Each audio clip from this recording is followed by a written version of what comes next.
and welcome to this exciting session of LitFestx. We have with us Mr. Farrukh Dhondy from UK. Farrukh, welcome to the show. Thank you. Um, Glad to be here. and a little bit about Farrukh. He certainly needs no introduction, but Farrukh is a very well-known screenwriter, playwright, and a best-selling novelist. He began his writing career while earning a living as a teacher, and he wrote books, TV dramas, and stage plays. In '83, he was appointed to an executive position in Channel 4 TV in UK, and in his incarnation as the commissioning editor for multicultural programming for Channel 4, he commissioned hundreds of hours of TV in all genres, including the Oscar-nominated Salaam Bombay, Shekhar Kapoor's Bandit Queen, and award-winning TV shows like Desmond's and Family Pride. Farrukh, it's indeed a pleasure to have you with us. And like I was sharing, had it not been for this festival and this medium, we really wouldn't be able to see you up close and personal, if I can say. Well, I can't apologize for my looks, but I'm very happy to be here. You don't need to apologize at all. The session today, Farrukh, is about words, and from two perspectives. Your soon-to-be launched book is called "Words: My Private Babble," and clearly you're a wordsmith in many ways. So who better to have this session than you with about words? So right off the bat, tell us about words, and why have you called it My Private Babble? First of all, it's a book about essays about words that I've come across in my short and happy life. People don't know the origins of particular things, and I've often wondered why Bombay duck, which is not even a duck, and it isn't even a fish, it's actually an eel, and it's dried. Why is Bombay duck called Bombay duck? So I've tackled it from my life perspective, my experience of eating bombil in Bombay and Pune. And then I find out that it's not Bombay duck at all. The origin was in the 1840s. The Brits, the Raj, no, it was before the Raj, the East India Company introduced trains, and the railways went up from Bombay into the interior. And of course, they imported food in that way. And a lot of Bombay duck, that's bombil, stinking fish, went up the ghats to Pune and the interior. And what happened was, of course, the Brits don't cry stinking fish. So instead of calling it, as the trains passed through Pune, they called it Bombay Dak, which means the Bombay Mail, as in Dak Bungalow. So Bombay Mail, the Bombay Post, became the name of the dried fish. It's that kind of word that has got me. For instance, the British, it's not current in India, but the British say he's gone doolally. In other words, he's gone mad. But where does the word doolally come from? It comes from the fact that the mental hospital for soldiers during the Raj was in Devlali. So he's gone doolally means he's gone mad, he's gone crazy, he's gone to the mental hospital. So it's words like that, and some mischievous words, I've often wondered, and I'm sure everybody else has, why Sardarjis get annoyed when they are told ki 12 baje, Sardarji ki 12 kyun baje, When I asked my father, he said it's because it gets hot under the turban and whatnot. Then I find out that is not really the origin of the phrase. The origin of the phrase is, why would you get annoyed if you say it's 12 o'clock and the turban is hot? The origin of the phrase is from the clock symbolism of Urdu. 12 baje means that the hands of the clock are erect. It means, Sardarji, you have a perpetual erection. It's rude, but that's where it comes from. And the opposite of that is the word chakka, right? The word chakka is you're a 6 o'clock. Yeah, to put it quite plainly, tera uthta nahi hai. You know, you can't get a direction, you're a chakka. That's where it comes from, So, the clock symbolism. So it's words like that and others, milder ones. no, but Farrukh, this is really interesting. So, how did you go about, getting this whole history behind, let's say, Bombay Duck and behind, Sardarji's, Bara Baj Gaye? Did I'm sure it's not in some, museum or archive or library. There must have been some other sources. No, I asked people, I spoke to people quite extensively. It was that's why I call it my private Babel. Now, my grandmother, right? My grandmother used to say in Pune that the relatives are going to descend. I better go to the market and fetch some stuff. And she would say it in Gujarati. She didn't speak English. Uh, Before the Ausan Jausan turns up. And Ausan Jausan was her version of the words Hobson Jobson. In the 19th century, two Englishmen compiled a whole dictionary of Anglo-Indian words, and they called it Hobson Jobson. Now, I wondered where Hobson Jobson came from. Why did they call it that? Some research showed that my grandmother picked up Hobson Jobson, Ausan Jobson for a noisy crowd. And where it came from was when the Shia Muslims at Muharram march through the streets doing the matam, they shout, Ya Hussein, Ya Hussein, right? And that becomes, Ya Hussein becomes Hobson Jobson. That's where the words come from. That's where the dictionary is named after. Very intriguing, very intriguing. And so, roughly, how many such words would you have researched and put together in the book? I haven't counted, but probably about 150, 120 to 150. All sorts of words, where uh, words, phrases, strange phrases that people use. I noticed when I was a commissioning editor, we got Nusrat Fateh Ali Khan to sing qawwalis. Now, all the qawwalis were either in Persian or in Urdu or in Mirabai's, bhajan language or in Kabir's Hindi. But one of the very famous songs had a word Alida Pehla number. Now, number is an English word. Sure. And crept into Shud Urdu Qawwali, Alida Pehla number, Ali is the first man. So I've remarked on that sort of phrase, that sort of intrusion.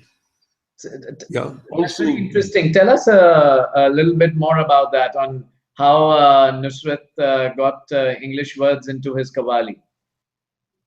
I don't know how that came in, but because he didn't compose his words, right? It's somebody in Sindh composed that particular qawwali, right?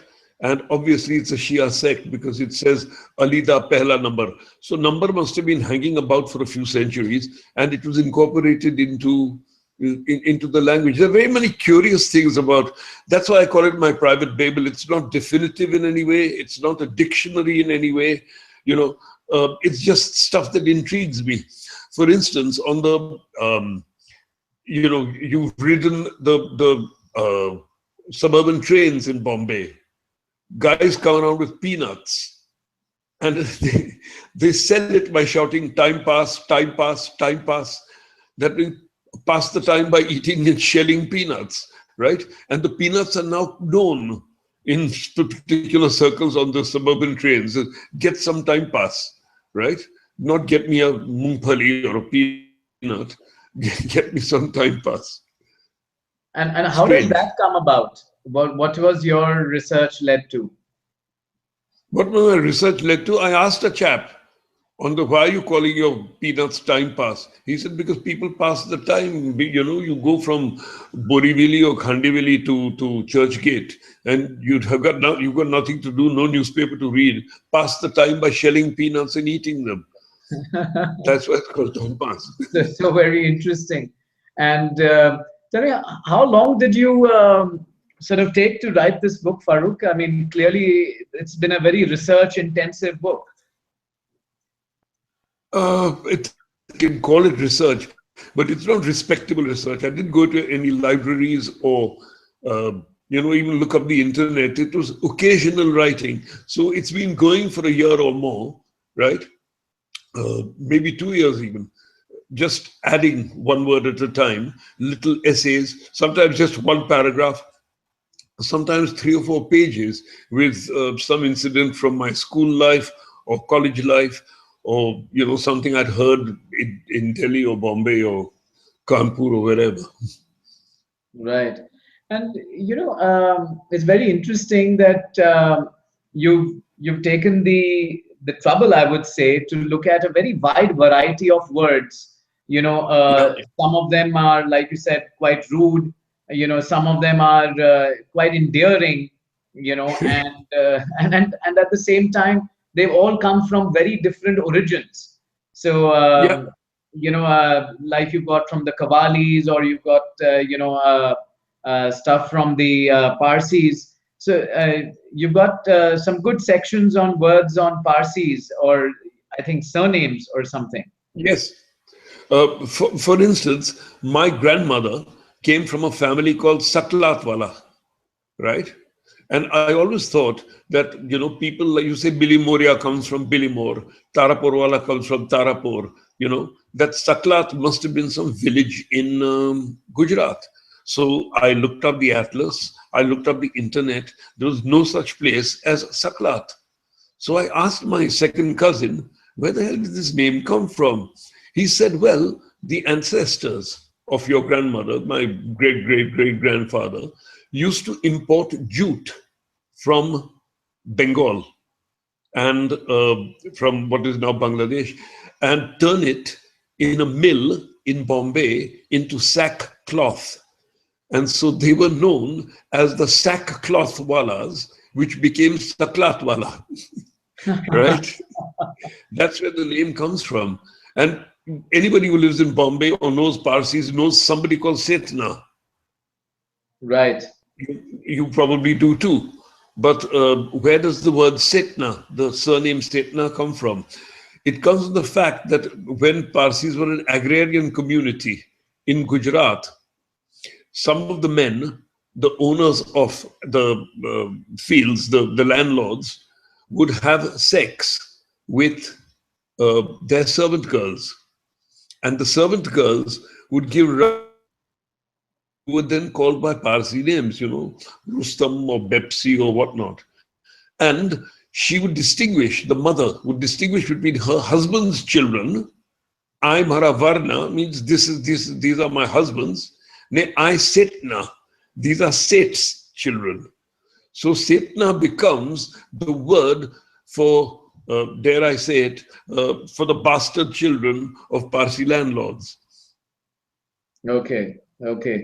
My God, Farrukh, you have actually not just defined a lot of these words, but you're giving people a very deep, and if I can say, maybe a outrageous understanding of some of the surnames. Yeah, I hope it doesn't cause offense, because this happens to be the truth. But the truth can be offensive, of course. Of course.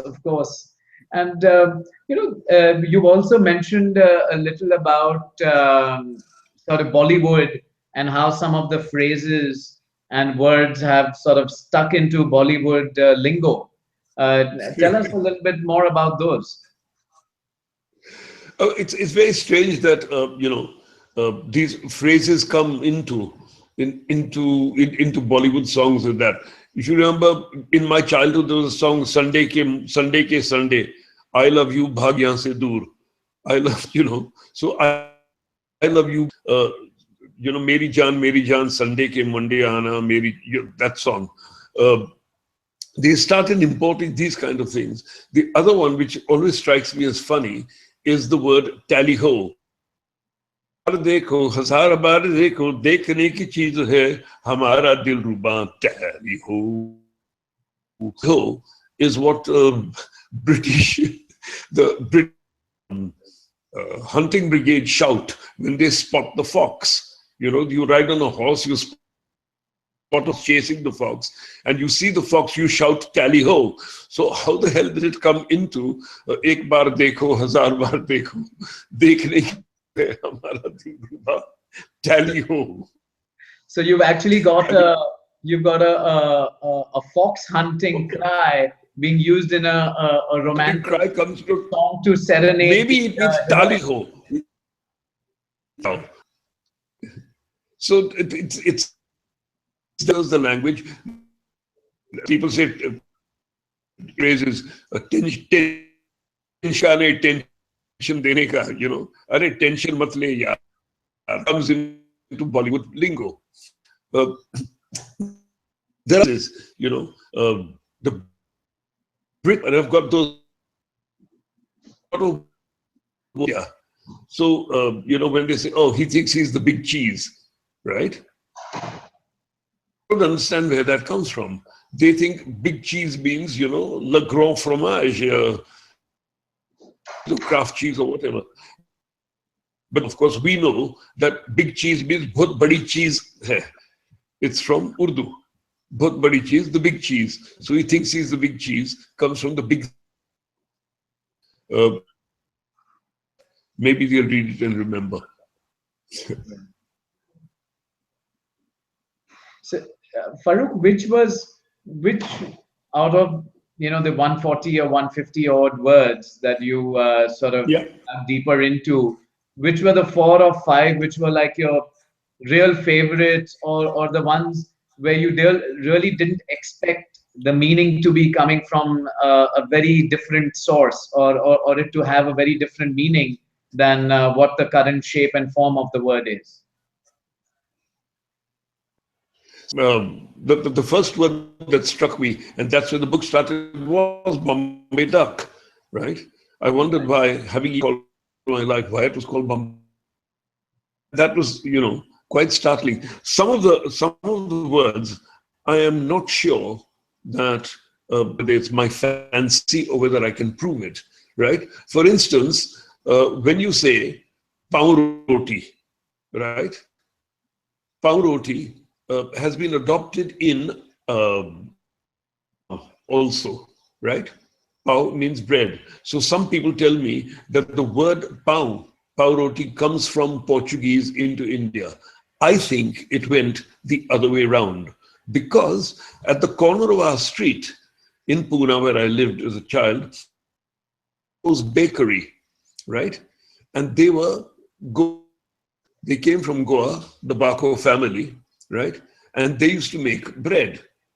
And in the night, if you went there, what they did was they made the dough out of flour and water and yeast, of course, but they didn't do it with their hands.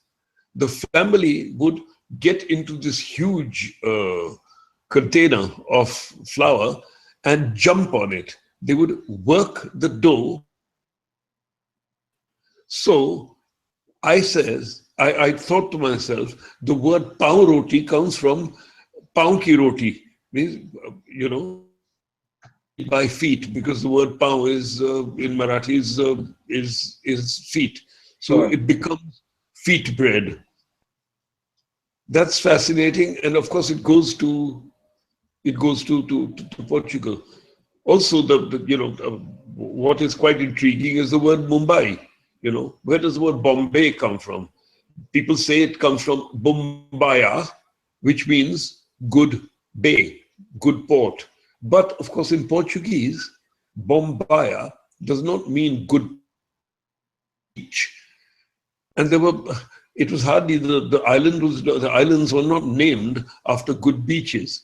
So I tend to believe the Hindu explanation, which says there was a Mumba Devi, There was Mumbai Devi temple in Mumbai, and that's why it was called Bombay. Okay. Okay. So, Farrukh, when did you decide that your sort of intrigue about these words, you would want to convert it into a full-fledged book? Um, I didn't decide myself.